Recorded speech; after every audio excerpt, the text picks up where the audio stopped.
So ఈ question ని units method use చేసుకొని ఎలా సింపుల్ గా సాల్వ్ చేయాలో చూద్దాం. ఓకేనా? సో ఈ గేమ్ లో ఏం చేశారు, వాల్ ని బిల్డ్ చేశారు. వాల్ ని బిల్డ్ చేయడానికి ఒక బిల్డర్ కి 16 అవర్స్ టైం పట్టింది, అలాగే ఒక డెమాలిషర్ కి 40 అవర్స్ టైం పట్టింది. యూనిట్స్ మెథడ్ లో మనం ఏం చేస్తాం, బిల్డర్ కి డెమాలిషర్ కి ఎల్సిఎం ఫైండ్ చేస్తాం. ఎల్సిఎం ఎంత వస్తుంది, 60 కి 40 కి ఎల్సిఎం 80 వస్తుంది. ఓకేనా? 80 లో 16 ఎన్ని టైమ్స్ పోయింది, 5 టైమ్స్ పోయింది. 40 ఎన్ని టైమ్స్ పోయింది, 2 టైమ్స్ పోయింది. అంటే బిల్డర్ 1 అవర్ కి 5 యూనిట్స్ వర్క్ చేస్తారు. అలాగే డెమాలిషర్ ఒక 1 అవర్ కి 2 యూనిట్స్ అనేవి వర్క్ చేస్తారు. సో ఇద్దరు కలిసి వర్క్ చేస్తున్నారు కదా. ఓకేనా? Builder plus demolisher. బిల్డర్ అనేవి వాల్ బిల్డ్ చేస్తున్నారు కాబట్టి బిల్డర్ ని మనం పాజిటివ్ వాల్యూగా తీసుకుంటాం. డెమాలిషర్ ఏం చేస్తున్నారు, ఆ వాల్ ని డిస్ట్రాయ్ చేస్తున్నారు అంటే మైనస్ వాల్యూగా తీసుకుంటాం. అంటే ఇక్కడ +5 -2 గా తీసుకుంటాం. అంటే వచ్చిన వాల్యూ ఎంత, 3 యూనిట్స్. అంటే ఇద్దరు కలిసి వర్క్ చేస్తే 1 అవర్ కి 3 యూనిట్స్ ఆఫ్ వర్క్ కంప్లీట్ చేస్తారు. సో ఇక్కడ ఏం చెప్పారు మనకి అదే క్వశ్చన్ లో, బట్ ఆఫ్టర్ 24 అవర్స్ అంటే 24 అవర్స్ తర్వాత ఏమన్నారు, డెమాలిషర్ వాస్ టేకెన్ అవుట్. అంటే 24 అవర్స్ వరకు ఇద్దరు కలిసి వర్క్ చేశారు కదా. సో ఇక్కడ ఏం చేద్దాం, 24 అవర్స్ ఇంటూ 1 అవర్ కి 3 యూనిట్స్ కదా. అంటే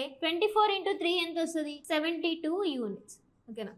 సో మన ఈ 80 అనేది టోటల్ వర్క్ కదా. ఈ టోటల్ వర్క్ లో 24 అవర్స్ లో 72 యూనిట్స్ వర్క్ అనేది కంప్లీట్ చేసి. సో చూడండి, మనకి టోటల్ వర్క్ అనేది 80 యూనిట్స్ ఉంది. 24 అవర్స్ లో వాళ్ళిద్దరు కలిసి 70 యూనిట్స్ అనేది కంప్లీట్ చేశారు. అంటే కంప్లీటెడ్ వర్క్ ఎంత ఉంది, 72 యూనిట్స్. అంటే నాకు రిమైనింగ్ వర్క్ ఎంత ఉంది, టోటల్ 80 మధ్యలో 72 కంప్లీట్ అయిపోయింది. అంటే 8 యూనిట్స్ ఉంది. ఈ 8 యూనిట్స్ ని ఎవరు కంప్లీట్ చేయాలి, డెమాలిషర్ లేడు కదా. సో డెమాలిషర్ లేరు కాబట్టి ఎవరు వర్క్ చేస్తారు, బిల్డర్. బిల్డర్ 1 అవర్ కి ఎన్ని యూనిట్స్ వర్క్ చేస్తాడు, 5. సో 5 ని 8 తో క్యాన్సిల్ చేస్తే ఎన్ని టైమ్స్ పోయింది, 1.6 టైమ్స్ పోయింది. అంటే 1.6 టైమ్. సో ఇప్పుడు ఈ 72 యూనిట్స్ కంప్లీట్ అవ్వడానికి వాళ్ళకి పట్టిన టైం 24 అవర్స్. ఇక్కడ మనకి ఎంత టైం మిగిలింది, 1 అవర్ 6 మినిట్స్ టైం పట్టింది. సో ఇవి రెండు యాడ్ చేస్తే నాకు టోటల్ వర్క్ కన్స్ట్రక్ట్ అయినట్టే కదా. సో చూద్దాం, 24 + 1.6 అంటే 25.6 అంటే 25 అవర్స్ 6 మినిట్స్ టైం పట్టింది. అంటే ఆప్షన్స్ లో ఏ ఆప్షన్స్ కరెక్ట్ ఉంది, so option B is the correct. 25 hours 6 minutes is the correct answer. For more videos follow our page. ఈ వీడియో లింక్ కావాలి అంటే కామెంట్ చేయండి.